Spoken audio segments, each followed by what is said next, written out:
Hello friends, in this video we are going to learn about development length.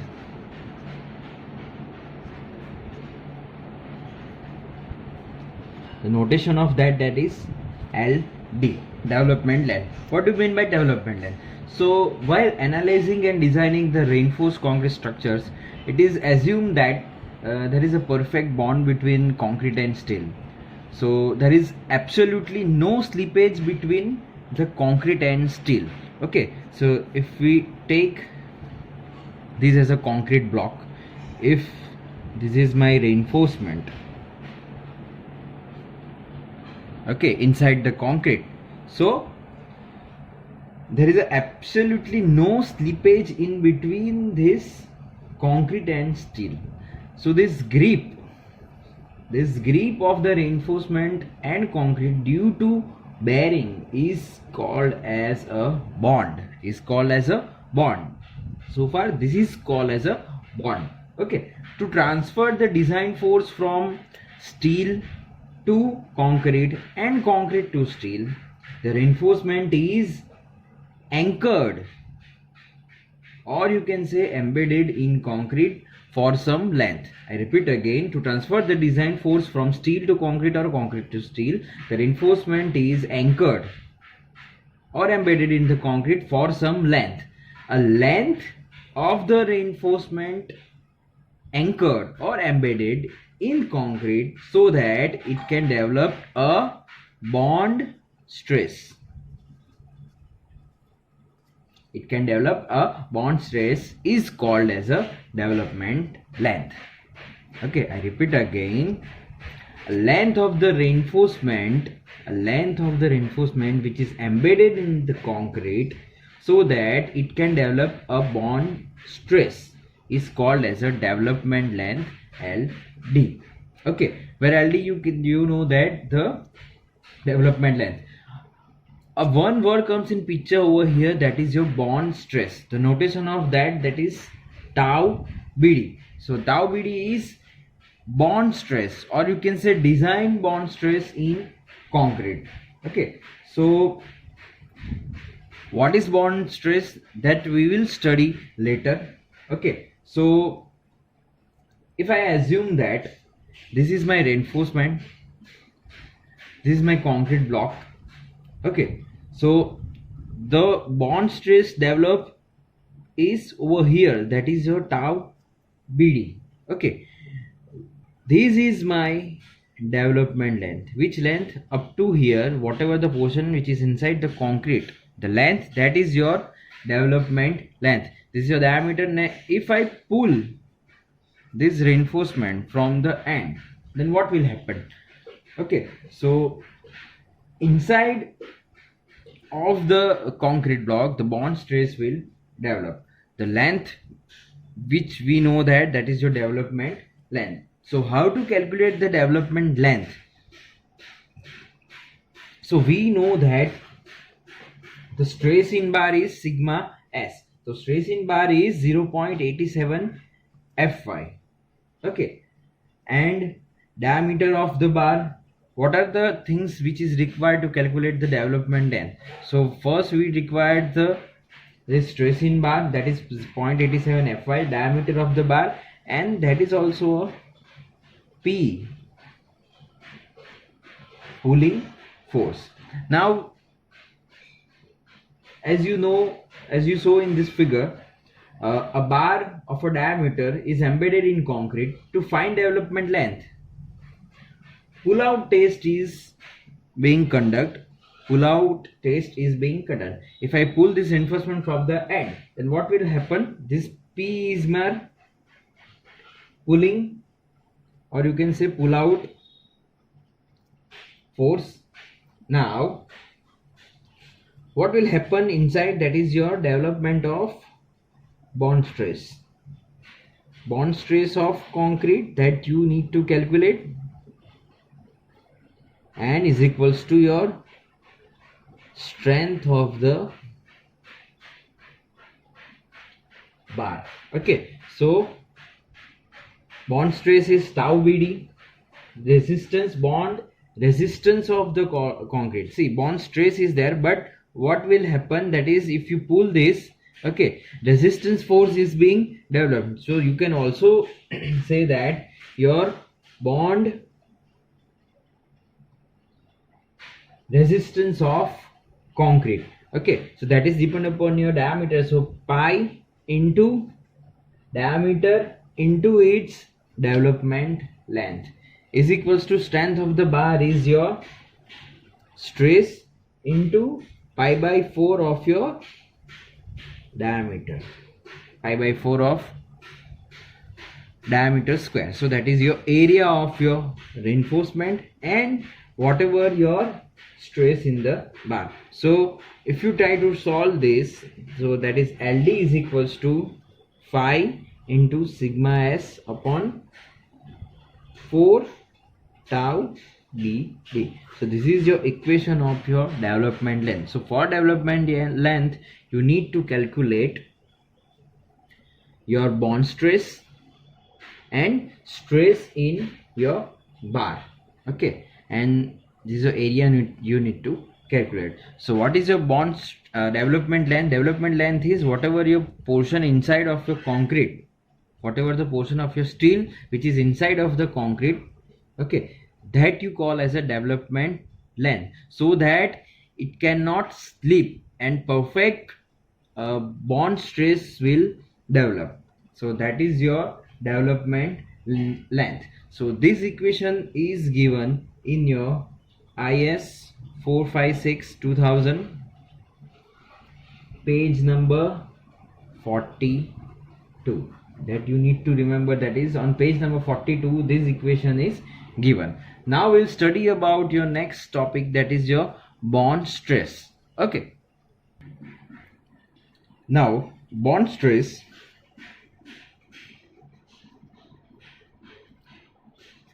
that is tau bd, okay. The definition of the bond stress, whom you call as a bond stress, that is your the shear force acting per unit surface area of the bar, the shear force acting per unit surface area of the bar in the direction of force, is known as a bond stress. The shear force, look at this figure over here, the shear force acting per unit surface area of the bar in the direction of force.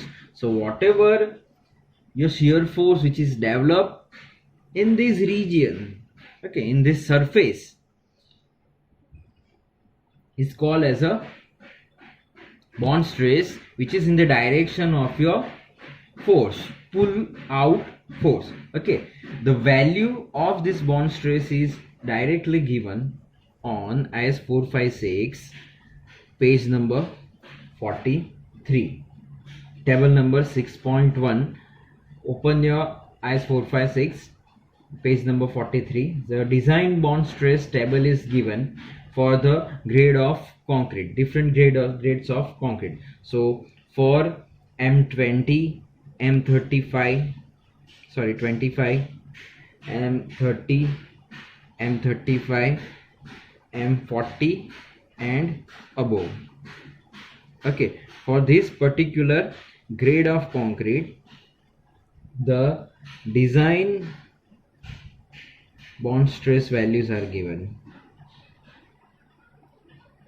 So in the calculation of your development length, we need to directly put all the values which is given in your code, okay. So M for M20, that is 1.2, M25 1.4, M30 1.5, M35 1.7 and 1.9 for M40 and above, okay. So these bond stress values are directly given in your IS 456 page number 43, table 6.1.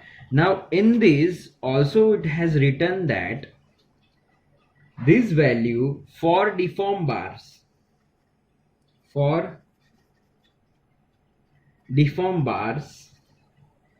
increased by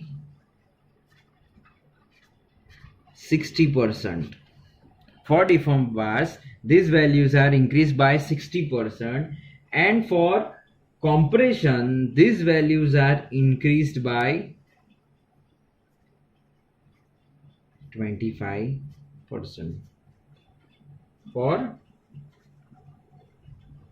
compression. These values are increased by 25%, and for deformed bars these values are increased by 60%. So in the calculation of your development length, we will understand how we'll increase these values of 60% and 25% for deformed bars and compression. Okay, after this we will now study, that is your bundle bars. Okay,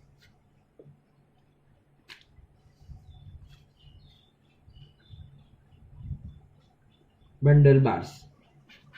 So what do you mean by bundle? It's a bunch. Okay, so definition of that is also same. We know that, let us take an example of your column, okay, or a beam. The minimum 4 reinforcements are there. Okay, these are the stirrups. Okay, so bundle means bunch. These are the individual reinforcement at the ends. These 4 are. Okay, if I add one more reinforcement over here, okay, at these 2 points, okay, so there are 2 reinforcements. So this is your bundle. This is your bundle. 2 bars in contact. This is a single bar in contact. Now over here 2 bars in contact. Okay, this is 3 bars in contact. Okay, and this is again like this, 4 bars in contact. Okay, so 2 bars in contact like this, 3 bars in contact like this, 4 bars in contact like this, in any of the side, either in a tension zone or in a compression. So bundle means it's a bunch. So the use of bundle bar is permitted by the Indian Standard Code.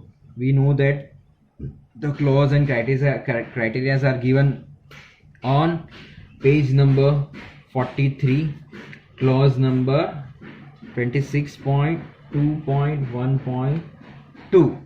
okay, so the use of bundle bars is permitted by Indian Standard Code. By using the bundle bars, these bundle bars, okay, the concrete can be compacted properly, and also a large area of reinforcement can be made to concentrate at a point, resulting in the increase of your effective length. Okay, so on this page with clause 26.2.1.2, bars may be arranged singly or in pairs, in contact, or in group of 3 or 4 bars of bundled in contact.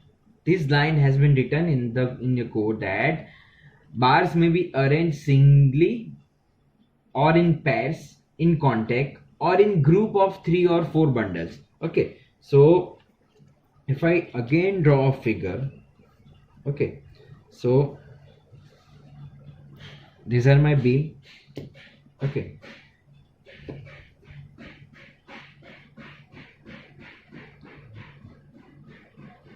these are my singly bars. Okay, now if I draw a figure over here again, these are my beam, this is my stirrups.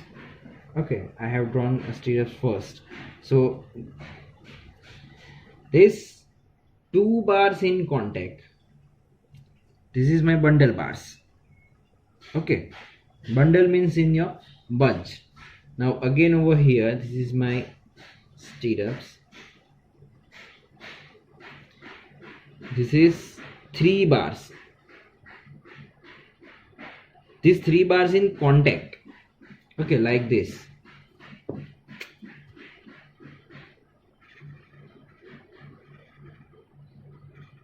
Like this. These are my 3 bars.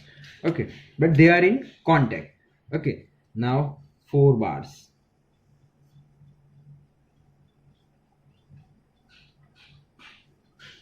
1, 2, 3 and 4. 1, 2, 3 and 4. Okay, so this is all about your bundle bars. So while we use this bundle bars, see, we are studying our chapter, your topic, that is development length. So while we are using the bundle bars, okay, so there is a increment in your development length. So length of your bar is increased because the more stress will develop between concrete and steel. Okay, so the development length of the each bar of bundle bar, each bar of bundle bar shall be that for the individual bar increased by, okay, so your length of the development length of the bundle bar is increased by first 10% for 2 bars in contact,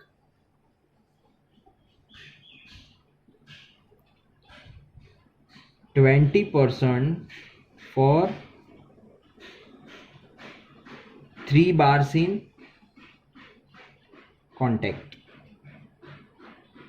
and 30% for 4 bars in contact. Okay, so this length is increased by 10% for 2 bars, 20% for 3 bars, and 30% for 4 bars in contact.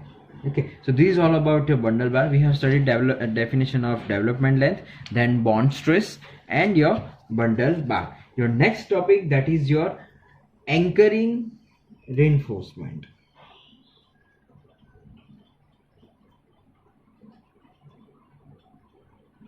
Anchoring reinforcement. See, this criteria is also given on page number 43. Okay, so what are the criterias of your development length? Okay, that are given in page number 42 and 43, 44. So the things which is related to development length and shear reinforcement, okay, that are on starting from page number 42. Okay, so anchoring reinforcement. So the anchoring of the bars in tension and compression and shear. Okay, so anchoring of the bars in tension, compression and shear. So 3 criteria for 3 conditions for tension reinforcement, compression reinforcement and shear reinforcement. The different anchoring reinforcement we have to use. Okay, for tension, anchoring bars in tension, anchoring bars in compression, and anchoring bars in shear. Okay, so first we'll start with the anchoring bars in tension. Okay, so open page number 43 so of your IS 456. For tension, anchoring bars in tension, first condition is that deform bars may be used without end anchorage.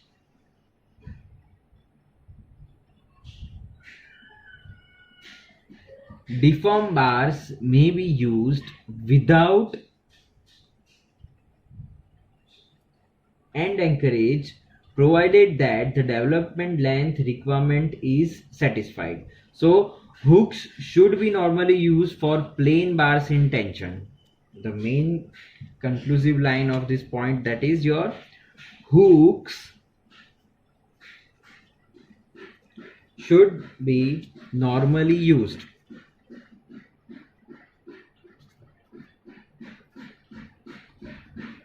for plain bars in tension. Okay, second point for anchoring bars in tension, that is regarding your bends, and after that this is your first, second and third for the anchoring bars in tension, and your hooks. Okay, so first, hook should be normally used for plain bars in tension. Okay, so for bands the condition is that the anchorage value of band shall be taken as 4 times which value? The anchorage value of the band shall be taken as 4 times the diameter of the bar for each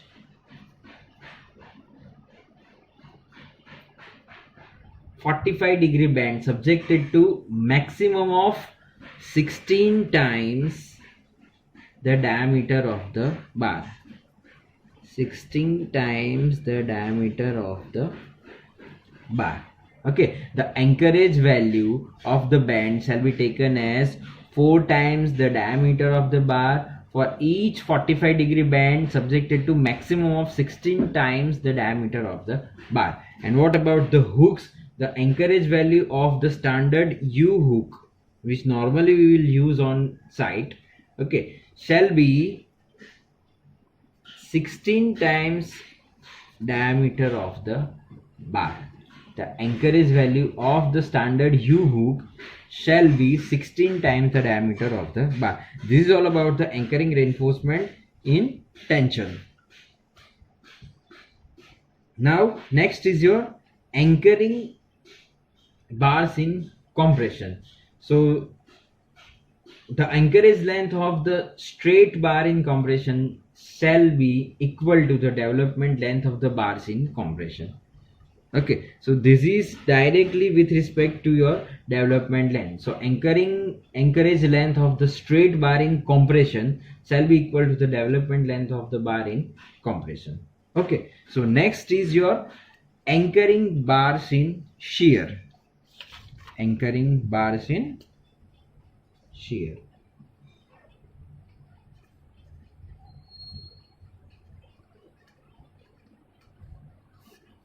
Okay, so in that two conditions are there: inclined bars, and second one is stirrups. Inclined bars and stirrups. So for inclined bars in tension zone,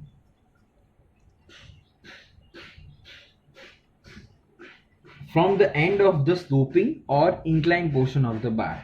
So the development length shall be as for the bars in tension. This length shall be measured under in tension zone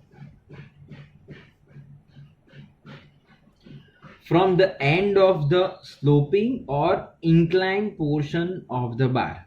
From the end of the sloping or inclined portion of the bar, and in compression zone from the mid depth of the beam. From the mid depth of the beam. See, look in your page number 43 of IS 456. These criteria are written. Okay, now next is your for stirrups, anchoring bars in shear with stirrups. So for stirrups in beams and ties in column, okay, we can say shear reinforcement in beam, that is your stirrups, and for a column it is ties, lateral ties. Okay, so for stirrups in beams and ties in column, the complete development length and anchorage shall be given to have been provided when the bar is bent through the angle at least 90 degree around a bar of at least its own diameter, and it's continued beyond the end of the curve for the length at least 8 diameter. Okay, you did not understand this, but I'll draw a figure over here. That is, if this is my beam, these are my reinforcement. See, we are studying anchoring bars in shear. So for a stirrups, what is my anchoring bar length? Okay, so anchoring bars are which bars? Okay, see, these are my reinforcement. What I am doing with this reinforcement, I am providing a anchoring bar. So this you call as a anchoring bars. Okay, shear you can also call as a shear reinforcement. Okay, whatever the length of this thing, this anchoring, otherwise it will open. Okay, if you not tied this properly, if you not given proper length to this hook, okay, whatever the turning radius are there, turning angle are there, but if you will not provide a proper length of this bar, okay, then it will open because of the force and pressure. Okay, it will open. So there is no bond between these two reinforcement, this vertical reinforcement and your main reinforcement. Okay, so we need to given proper length. Okay, so my first criteria is, forget this figure, I will draw another one. This is my beam. Okay, the shear reinforcement you can provide by so many type. Okay, so you can also provide directly by this. Okay, this is my first type, the what,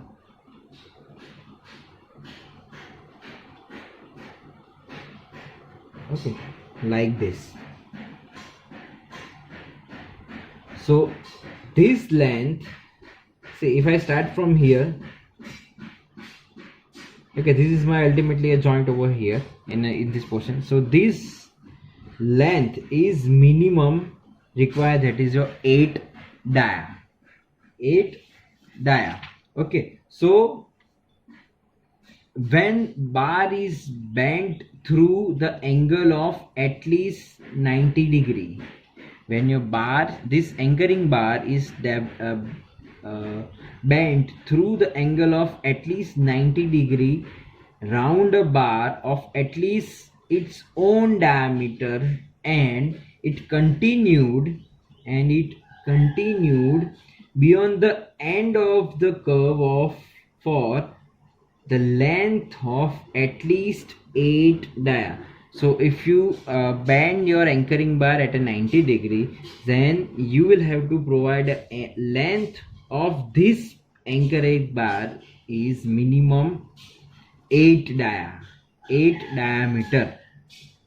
Okay, this is my first criteria of anchoring bars for the stirrups. Second is, when your bar is bent through an angle of 135 degree, an angle of 135 degree, the development length shall be 6 diameter beyond the end of the curve. If I draw a figure,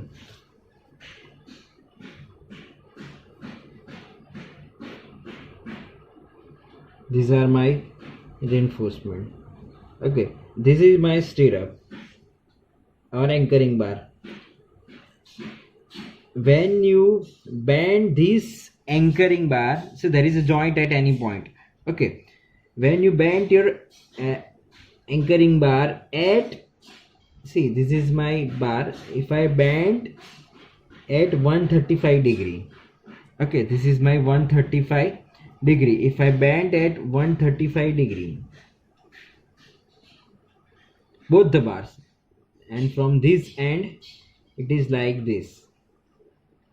Okay, if I bend at 135 degree, the length of this 135 degree, so length of this my anchoring bar at the ends is 6 dia, is 6 dia.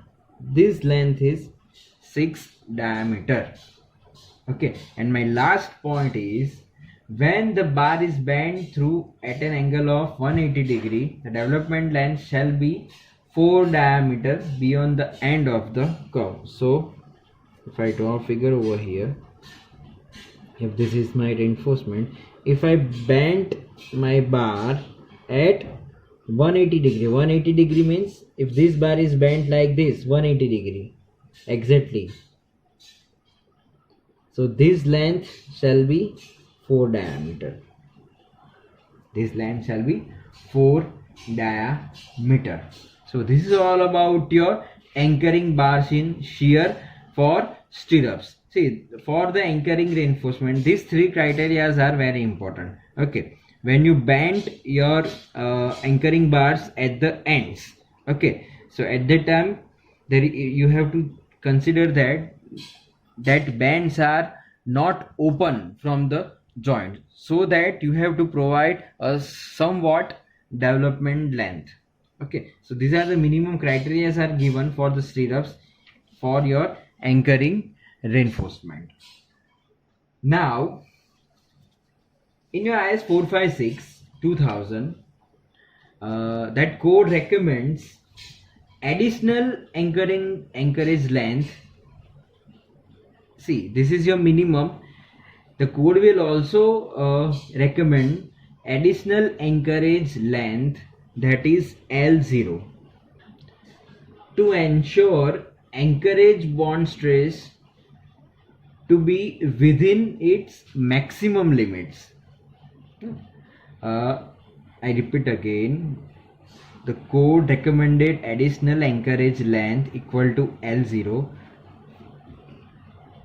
to encourage bond stress to be within its maximum limits, such that the conditions are given, that is LD, development length, less or equal to M1 by V plus L0. When this condition is used, when ends of bars lie in the tension zone. Second, this equation where M1 is what? Moment of resistance with respect to tension reinforcement, V is your factor shear force, and L0 is sum of the anchorage beyond the center of support. This thing we'll study in numerical in detail, so which you call as a L0 length. Okay, and second point is there. See, this we are studying for L0. Additional anchorage length is provided by IS 456. The first condition for that is LD less or equal to M1 by V plus L0. Second, for the position of the members where bending moment is nearly zero, where your bending moment is nearly zero for the position of the members.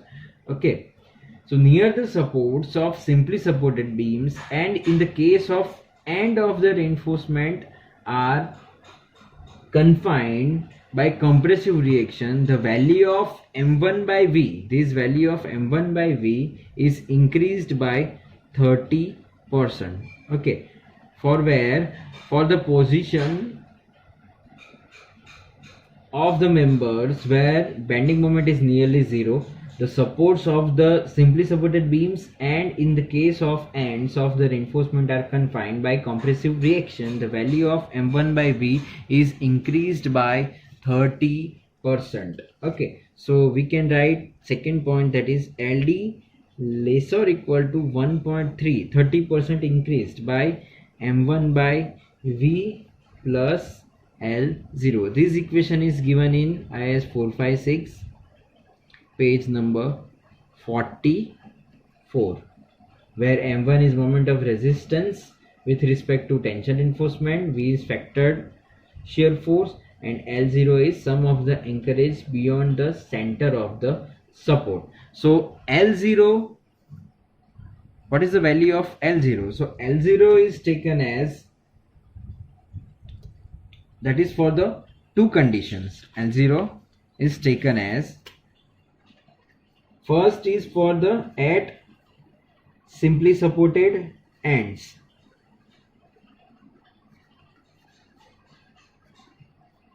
and second at the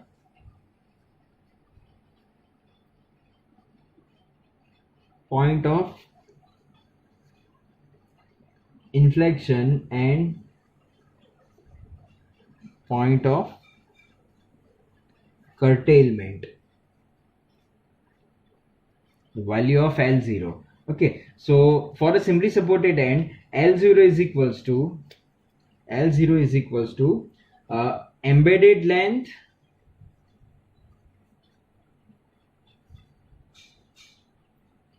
beyond center of support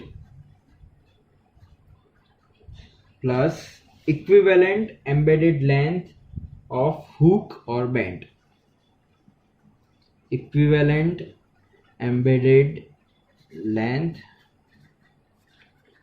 or hook. Okay, equivalent embedded length of hook or band, hook or band.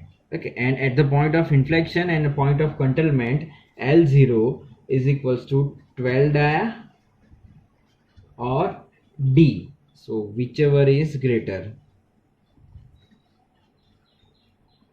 whichever D is your depth, whichever is greater. So L0 you need to take based upon your simply supported end condition or point of inflection or point of curtailment.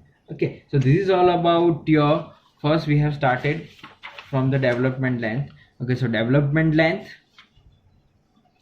bond stress, then anchoring reinforcement, bundle bars, anchoring reinforcement for the tension, compression and shear. For the shear, stirrups, the three main conditions are there, and after that additional length of anchorage bar we are going to use. So that condition is also given in page number 44. So if we conclude development length, so development length are that length. See, if you look at this figure over here, that is a beam column joint.